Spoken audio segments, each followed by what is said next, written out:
La vie est un cadeau et chaque nouveau jour est une opportunité de devenir la meilleure version de soi-même. Mesdames et messieurs, bonjour à tous, bon réveil matinal et bienvenue sur Fona Souba, votre rendez-vous matinal d'information et de divertissement sur Esaïe Télévision. Très heureux de vous retrouver encore une fois ce lundi à suivre d'un instant à l'autre Boulot Info avec Elisabeth Ilada au sommet de ce matinal. Le Bénin accueillera du 2 au 4 mai 2025 le Festival des Chevaux d'Oumdebou à Parakou, un événement célébrant la culture équestre des Batombou au Mali. 2 combattants Touareg pro-junte ont été tués près de Ménaka par l'explosion d'un engin explosif. En Afrique du Sud, l'ambassadeur expulsé des États-Unis, Ibrahim Rassoul, est de retour au Cap, accueilli par ses partisans dans la Minute Sport de ce matin. Soleil FC domine Énergie FC lors de la 10e journée de la Ligue 3. Odagbedissi, l'attaquante béninoise, retrouve le chemin des filets après 34 jours sans marquer. Les Blues éliminent la Croatie au tir au but et se qualifient pour les demi-finales de la Ligue des Nations. Après Boulot Info et la Minute Sport, on va poursuivre avec l'astuce santé pour ce matin. L'astuce santé tourne autour de la sieste parfaite. L'artiste du jour sera avec Elvic Ngbetoro et l'artiste qui sera peint ce matin est Flora Agbra. Après ceci, je vous invite à suivre Parlons-en avec nos différents intervenants. Démarre sans plus tarder avec Boulot Info et la Minute Sport.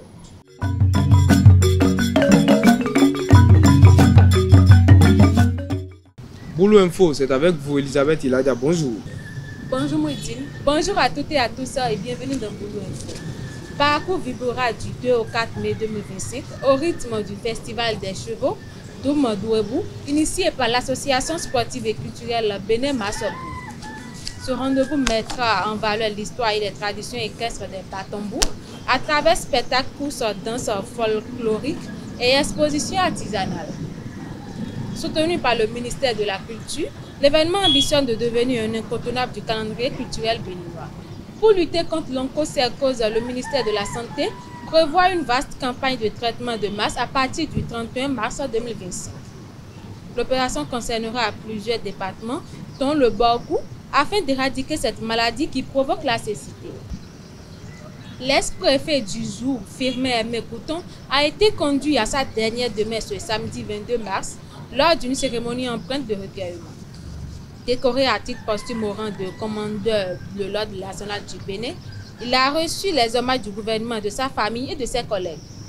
Son engagement en faveur des couches défavorisées et de la décentralisation a été unanimement salué.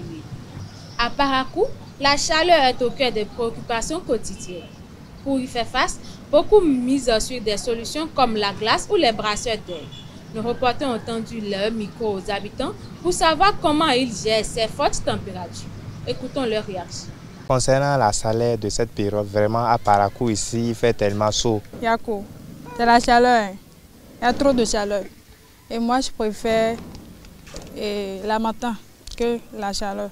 Parce qu'en ce temps de chaleur, c'est pas la peine.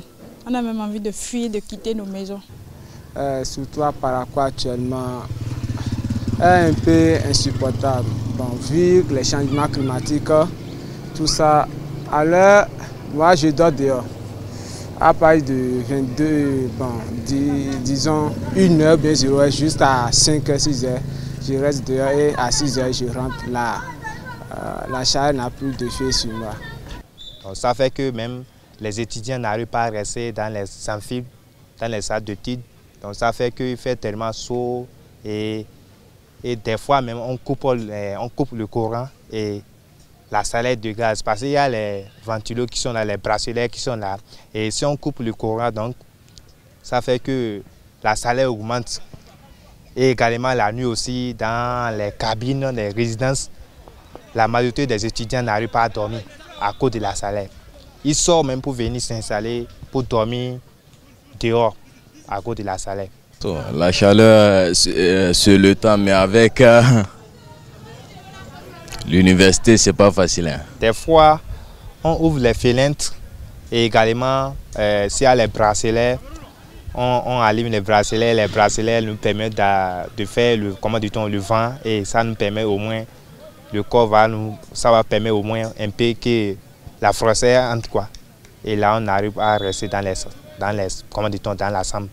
Non, ça n'est pas le problème parce que si tu résides au campus, il y a des problèmes d'eau, l'eau a du mal à monter.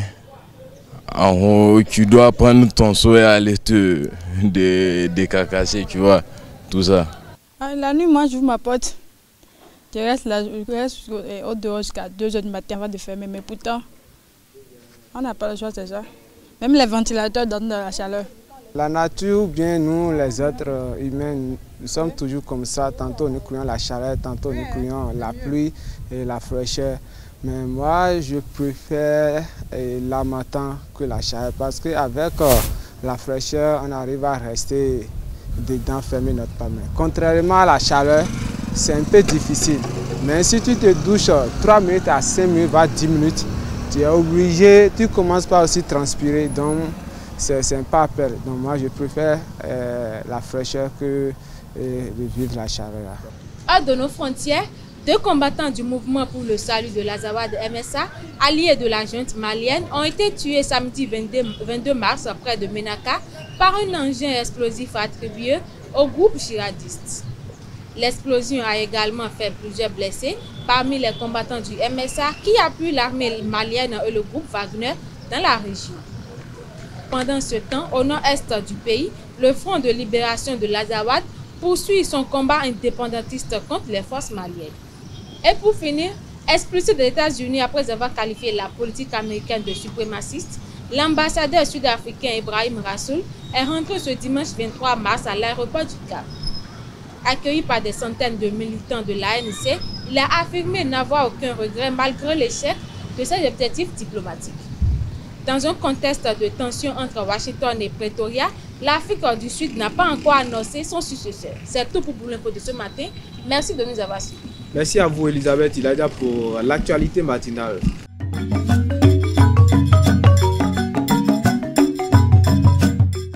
Chers internautes, dans la Minute Sport de ce matin, Soleil FC s'est illustré avec une victoire lors de la 10e journée de la Ligue 3. En déplacement sur le terrain des leaders, les jeunes de Basila ont écrasé Énergie FC 3-0. Cette victoire permet à Soleil FC de revenir à 1 point de son adversaire. Le Soudan tient bon et décroche un précieux point face au Sénégal ce samedi dans le cadre de la 5e journée des éliminatoires de la Coupe du Monde FIFA 2026. Avec ce résultat, le Soudan tient la tête du groupe B avec 11 points, soit 1 de plus que la RD Congo et 2 sur les Lions indomptables. En ouverture de la 20e journée de la Druga NL en Croatie, NK Kustosija Zagreb, autant pour moi, s'incline 3-1 face à NK Radnik. Titulaire, Rodolfo Aloko a inscrit son premier but de la saison à la 16e minute. Avec cette réalisation, il est crédité d'1 but et de 4 passes décisives en 5 titularisations.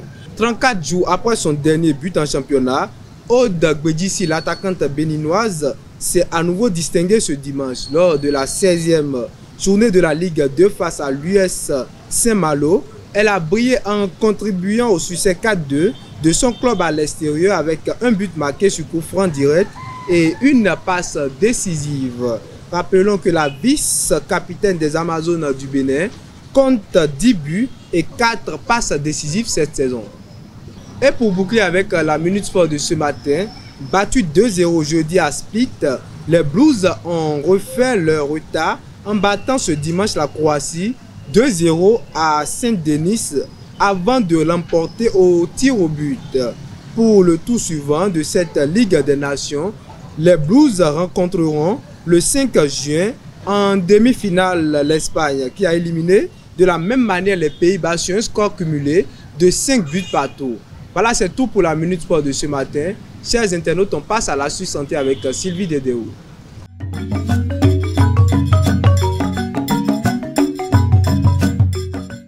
L'astuce santé, c'est avec vous, Sylvie Dedeo. Bonjour.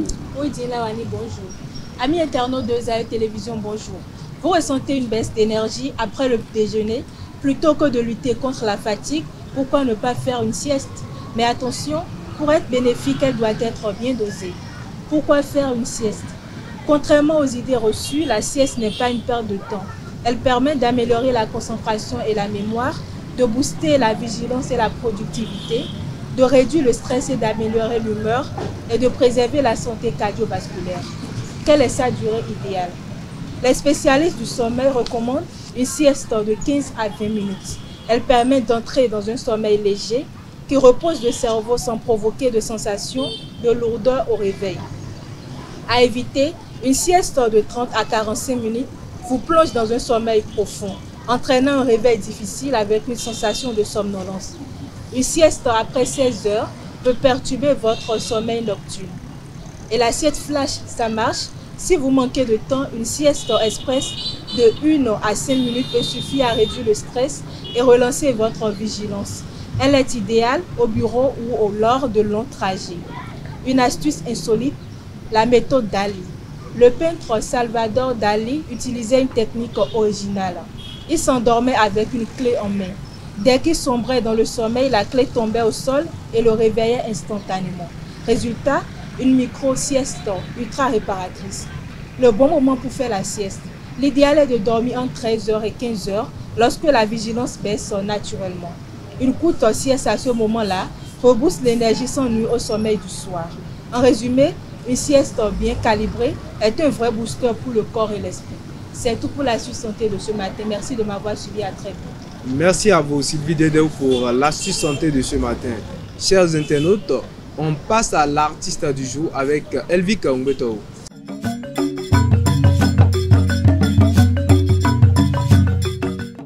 L'artiste du jour, c'est avec vous, Elvik Ngbeto. Bonjour. Bonjour, amis internautes des États-Unis, bonjour. Flora Irène Modoupe Abra est une jeune entrepreneur béninoise originaire de Glasgow. Elle est passionnée par le développement communautaire et la défense des droits des femmes. Après avoir obtenu un certificat en secrétariat médical, elle a poursuivi ses études universitaires où elle a décroché une licence en linguistique, option communication et marketing. Grâce à son engagement et son dynamisme, elle est devenue figure influente dans la promotion de l'autonomisation des femmes et des jeunes du Bénin. Elle est experte dans plusieurs domaines et est associée à plusieurs organisations. Elle a été aussi deuxième adjointe au maire des jeunes d'Abomey-Calavi. Elle est une femme, un modèle de leadership et une actrice du changement au Bénin. C'est tout pour la discussion. Merci à vous, Elvik Ngbeto, pour l'artiste du jour de ce matin. Chers internautes, à présent, on passe au Parlons-en avec Elvik Ngbeto et Elisabeth Iladia.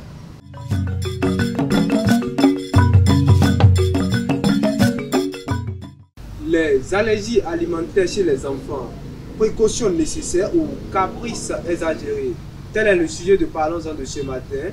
Et le débat est avec vous. Elisabeth Iladia, bonjour à nouveau. Bonjour, Edine. Et pourquoi vous êtes souriante ce matin? Oui. Et Elvik Ngbeto, bonjour à nouveau. Bonjour à vous. Vous n'êtes pas souriant. Alors je commence avec vous, Elvik Ngbeto. Quand on parle de l'allergie, ça sous-entend quoi pour vous? L'allergie, c'est lorsque la personne prend des comprimés pour une alimentation qui ne va pas avec son corps, qui agit, qui a des effets négatifs sur sa santé. Les allergies, c'est lorsqu'on prend des comprimés et qui a des effets négatifs sur la santé. Alors, Elisabeth, quand on parle de l'allergie, ça sous-entend quoi pour vous? Donc, c'est comme il a dit, c'est quand le corps réagit trop fort à un aliment peut-être qui est inoffensif pour une autre personne, jusqu'à provoquer des médicaments. J'ai dit comprimés et une alimentation. Non, moi je parlerai plutôt des aliments en fait, jusqu'à provoquer des démangeaisons, des gonflements ou soit des difficultés à respirer. Jusqu'à provoquer des démangeaisons, des difficultés à respirer. Alors, si on revient sur le sujet de ce matin, les allergies alimentaires chez les enfants. Avez-vous déjà constaté, avez-vous déjà été témoin d'une sorte de ces genres de situation chez les enfants? Une fois. Non, pas vraiment. Elle dit qu'avez-vous été témoin? Non, pas aussi. Et, Pas avec l'alimentation, mais avec des comprimés, oui. pas avec de l'alimentation, mais avec des comprimés. Mais il y a de ces enfants qui, par exemple, moi je ne mange pas la pâte. Je suis allergique à la pâte. Je ne sais pas, vous pouvez être allergique aux arachides, au riz, pourquoi pas, voilà, à toutes sortes de nourriture. Voilà, c'est de ça qu'on parle ce matin. Et pour revenir sur le sujet, Elisabeth, il a déjà les allergies alimentaires chez les enfants. Est-ce une précaution nécessaire ou des caprices exagérés? Quand je dis par exemple, je ne mange pas la pâte, est-ce que c'est une sorte de caprice ou voilà, c'est une précaution pour moi? Je crois plutôt que c'est une précaution nécessaire. Parce qu'en réalité, quand on prend chaque personne, et tout le monde ne mange pas et tout ce qui est à sa disposition en fait.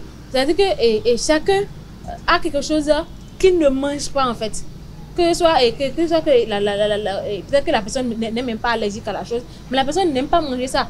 Donc pourquoi faire exception quand il s'agit des enfants en fait? Donc pour Elisabeth, c'est pas un caprice. C'est pas un caprice. Elle dit que ne pas vouloir manger quelque chose, est-ce que c'est une sorte de caprice ou une précaution? Moi, je pense que c'est des caprices exagérés même. Ça ne m'étonne pas. Des caprices qui ne tiennent pas du tout la route. Comment un enfant a dit, un enfant, on apprend à l'enfant à faire un peu de tout en fait. On apprend à l'enfant comment évoluer, comment manger. Et un enfant va se lever, va dire que moi, je ne vais pas manger ça ou ça. C'est parce que comment un Africain de surcroît, un Béninois, va se lever, va dire qu'il ne mange pas la pâte. Là, tu es avec, mais c'est bizarre. Donc vous m'expliquez là. Je ne vous insulte pas, mais c'est bizarre de voir quelqu'un dire qu'il ne mange pas la pâte. Mais c'est la pâte qui... C'est l'aliment de base, en fait. La pâte, c'est la base. Et un enfant va se lever, va dire que je ne mange pas telle chose ou telle chose. Mais c'est exagéré, c'est des caprices. Et avec les enfants, il faut les intéresser, il faut le forcer à manger. Il faut l'amener. Parce qu'il y a des enfants qui refusaient, les parents aussi restent sur ça. Les parents ne disent rien. Mais force l'enfant à manger une, deux fois. Si vraiment ça a des conséquences que tu vois, tu peux arrêter. Mais parce que l'enfant dit que moi je ne mange pas ça, tu laisses l'enfant. C'est surprotéger l'enfant et l'empêcher même de manger certaines choses. Surprotéger l'enfant et l'empêcher et l'encourager à continuer dedans. Oui. Alors, Elvic Mbetoro, est-ce que vous mangez tout? Mais moi je mange tout. Vous êtes sûr en fait, je vous ai côtoyé, elle dit que je ne pas dire la vérité. C'est quelqu'un qui mange pas ça. Elle commence ce matin. En réalité, si vous dans votre maison, peut-être si vous avez été traumatisé par la pâte, je ne sais pas trop. Si vous mangez tout le temps la pâte, et ça ne veut pas dire que dans d'autres maisons. Non, en réalité, passer à d'autres maisons, tout le temps, les soirs là, c'est tout le temps la pâte. C'est-à-dire que les camarades te disent que chaque soir à la maison, c'est la pâte. C'est-à-dire qu'il n'y a pas autre aliment à part la pâte les soirs, quoi. C'est ça ou rien, tu manges pas, tu vas dormir. Alors quand on parle d'allergie, c'est vraiment que l'organisme de la personne rejette ça. Ça rejette vraiment l'aliment. C'est-à-dire que tu ne peux pas manger, tu peux en mourir même. Donc si un enfant te dit que bon, moi je n'aime pas manger ci, je n'aime pas manger ça, c'est pas un caprice. C'est pas que l'enfant n'aime pas ça en fait. C'est pas, tu n'es pas obligé de forcer l'enfant à manger ça. D'abord je vous dis, on ne m'a pas traumatisé avec la pâte. Si vous êtes traumatisé. Non, je ne suis pas traumatisé avec la pâte parce que c'est pas, je mens pas, mais nous on dit que c'est pas tout le temps la pâte. Mais vous voyez les personnes qui sont en bonne santé, qui sont robustes comme moi, c'est parce qu'on mange. Qui a dit qu'il est robuste? Non, qui a dit que vous êtes robuste? C'est parce qu'on mange la pâte en fait. C'est une sorte d'exagération. Il a exagéré. Il a utilisé un peu. Vous me voyez, souvent je tombe pas. Moi je tombe pas malade parce que je mange ce qu'il faut manger. Je mange de la bonne chose, je mange de la pâte, je mange ce qu'on doit manger en fait. Mais maintenant, empêcher l'enfant de manger, c'est priver l'enfant. On n'a pas empêché. Non. Il a refusé. C'est aussi ça. L'enfant a refusé, l'enfant a décidé. Toi aussi, tu acceptes. C'est empêcher l'enfant d'avoir des vitamines, des nutriments, des choses nécessaires à son organisme. J'ai posé une question avant, vous n'avez pas répondu à la question. Wow. Est-ce que vous avez des aliments que vous ne mangez pas? Moi, je mange tout. Dites la vérité, Elvic ne mange pas les spaghettis, en tout cas, salade et bic ne mange pas. Je mange C'est la ça. salade. Je mange la Non, salade. arrêtez, Je mange quand pas. il y a des feuilles de salade dedans, vous n'aimez pas ça. Je mange pas les feuilles. Ça, c'est différent. Il faut dire la vérité, c'est une sorte d'allergie aussi. Non, c'est pas de l'allergie, mais c'est parce que ça me C'est plaît un pas. caprice de J'aimerais- votre part en fait. Oh, C'est ça que vous voulez non, dire. arrêtez, c'est Non, pas c'est des ça que vous caprices. voulez dire. Ce qu'il faut comprendre, c'est. Bon, ce qu'on doit comprendre ce matin, Oui. c'est que quand vous dites que vous ne voulez pas manger les feuilles de salade, Oui. ou bien quand vous prenez les feuilles de salade, qu'est-ce que ça vous fait?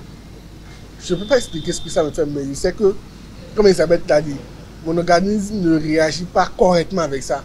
C'est que ça ne va pas avec ma santé, les feuilles de salade. Et vous voulez qu'on force un enfant donc qui vous n'aime pas les qualifiez feuilles de ça de salade caprice, à c'est ça? manger ça. Elisabeth, comprenez-moi ce Non, matin. J'ai dit, moi, il y a lorsque posé l'enfant une question, vous refuse, pointez s'il vous plaît. c'est pas que j'ai jamais mangé des feuilles de salade. Je mangeais les feuilles de salade. Mais c'est à un moment donné, j'ai vu que c'est pas bon avec ma santé, j'ai laissé. Les enfants aujourd'hui disent carrément je ne mange pas et les parents les laissent. Maintenant, En fait, c'est ça que je vous refuse. insistez sur les enfants. Est-ce que vous ne pensez pas? Il y a des, Parce il y a que des c'est- personnes plus âgées qui refusent également de manger des Ouais. catégories de nourriture à Ouais. cause de l'allergie. Ce que je dis, c'est que ça commence dès le bas âge, au fait. Lorsque l'enfant refuse de manger telle chose, les parents aussi acceptent directement. Et ça va avec l'enfant comme Non, ça. arrêtez, c'est parce que les parents s'inquiètent pour la santé de Non. l'enfant. Peut-être que si, non, Non. attendez, si par exemple, s'il y a un enfant qui dit par exemple, qui ne mange pas par exemple le combo, et que tout le temps, peut-être que c'est dans la famille, tout le temps, on peut pas, et la pâte les soirs, et que tout le temps c'est avec le combo, l'enfant ne mangera pas. Là, ils sont pauvres dans la famille. Elvic et Elisabeth, désolé, mais je vois la tête d'Elvic de ce côté. Quoi. Elisabeth, est-ce que vous ne pensez pas qu'il y a de ces enfants-là qui exagèrent? Puisque quand on parle de l'allergie, c'est quelques aliments. Il y a des enfants qui disent, moi je ne mange pas la pâte, je ne mange pas peut-être les coquillettes, je mange des spaghettis mais je ne mange pas les coquillettes, je ne mange pas le gombo, je ne mange pas, voilà, je ne mange pas. En fait, quand on parle des enfants, ça vient avec en tout cas, ça vient avec tout en fait. Parce qu'en réalité, ce sont des enfants. Ils ne savent pas vraiment ce qu'ils font. Mais quand on parle de l'alimentation, si un enfant, par exemple, se lève aujourd'hui et se dit que bon, moi je ne mange pas, et maman, j'aimerais pas manger du spaghetti, ou bien je ne mange pas du spaghetti. Si tu ne peux pas à la maison, l'enfant te dit qu'il ne veut pas manger du spaghetti, et tu peux lui demander pourquoi. Parce qu'en réalité, il y a d'autres. Peut-être que quand l'enfant est sorti, l'enfant a vu peut-être un verre de terre par terre et se dit que ça ressemble à du spaghetti. En fait, que moi, je ne mangerai plus du spaghetti. Donc, tu dis à l'enfant que c'est différent. C'est-à-dire que si l'enfant te donne cette réponse, tu dis que bon, c'est différent en fait, c'est deux choses vraiment différentes. Donc, mais si c'est que l'enfant te dit que quand je mange ça, et j'ai le corps qui me démange, et bien je ne sais pas trop, il y a ces lèvres qui gonflent ou l'enfant a du mal à respirer, ça veut dire que l'enfant ne mange pas, l'enfant ne mangera plus ça. Parce qu'en réalité, c'est ça, et l'enfant a des problèmes avec ça. C'est pas juste un caprice. Donc en réalité, je crois que quand on parle des enfants, il faut vraiment être attentif en fait, les écouter. Et demander les raisons qui les poussent à dire non, à ci, à ça. Mais parfois, comme vous l'avez dit, il faut s'inquiéter pour la santé de l'enfant. C'est ça. Quand l'enfant dit par exemple, je ne veux pas manger tout ce que j'ai cité, je ne veux pas manger également du crabe, je ne veux pas manger. Parce que quand je mange ça, j'ai le corps qui me demande. Je ne veux pas manger de l'œuf, je ne veux pas manger ci, je ne veux pas manger ça. Et finalement, l'enfant se retrouve réduit à peut-être du riz et des nouilles. C'est que du riz qu'il mange, c'est que des nouilles. Mais les autres nourritures bannies. Bon, je crois que c'est si l'enfant est réduit à, je ne sais pas trop, à un petit sac de nourriture, je crois que c'est là qu'interviennent les professionnels de santé en fait. C'est pourquoi on a des nutritionnistes, ceux qui s'occupent de la... Il y a de ces enfants qui sont têtus, même avec les nutritionnistes. Non, mais quand tu vas à l'hôpital et après des examens, on te dit que bon, l'enfant n'est pas vraiment allergique à ça. C'est-à-dire que quand l'enfant mange ça, il n'y aura pas de problème de santé. L'enfant n'aura pas de problème de santé. Là, maintenant, on peut mettre un peu de rigueur pour que l'enfant mange ça. Mais sans ça, je ne crois pas vraiment que ce soit un caprice. Est-ce qu'on connaît vraiment les nourritures qui peuvent causer des problèmes à l'organisme? Qui peuvent causer des problèmes, où on décide parfois aveuglément de ne pas manger telle nourriture. Et c'est ça, je dis. Nous ne sommes pas, comment dire, nous n'avons pas des microscopes intégrés en nous pour savoir que tel... Allons-y. Il est d'ailleurs trop ce matin. Mais continuez quand même. On ne peut pas savoir. que tel ou tel aliment peut nous causer problème, que tel ou tel aliment peut endommager notre santé ou pas. On décide aveuglement, on se lève un jour simplement, on dit que moi je ne vais pas manger tel ou tel aliment. Et c'est ça, je reviens au fait. C'est pour vous, c'est ce qu'il ne faut pas encourager. C'est ce qu'il ne faut pas encourager au fait. Alors, le temps est presque écoulé, un mot pour finir. Ne laissez pas les enfants, et les enfants, ils vont faire tout ce qu'ils veulent. Les enfants ont des caprices exagérés, ils se lèvent du jour au lendemain, ils disent que je ne vais pas manger telle chose. Et les parents aussi acceptent et les enfants s'habituent à cela toute leur vie. Laissez les enfants manger, mais il faut aussi la manger des fois la bonne chose. Pourquoi? Pour qu'ils aient une bonne santé, comme moi. Les glucides, les protéines, oui. Les lipides, les vitamines, les sels minéraux. Alors, Elisabeth, il a déjà un mot pour conclure. Moi, je dirais qu'on ne doit pas traumatiser les enfants avec la nourriture. Surtout la pâte. On ne doit pas traumatiser les enfants avec la nourriture. En fait. Parce que si un enfant te dit que bon, il n'aimerait pas manger ça, le mieux c'est de l'écouter et de connaître au moins la raison. C'est la tradition. Merci à vous. Si c'est la tradition. Merci Elvic Mbetoro d'avoir pris par ce plateau. Chers internautes, voilà, nous sommes à la fin de Parlons-en et de Fona Souba de ce lundi. Merci d'être restés avec nous. Aujourd'hui, c'est lundi. Bon début de semaine à tous.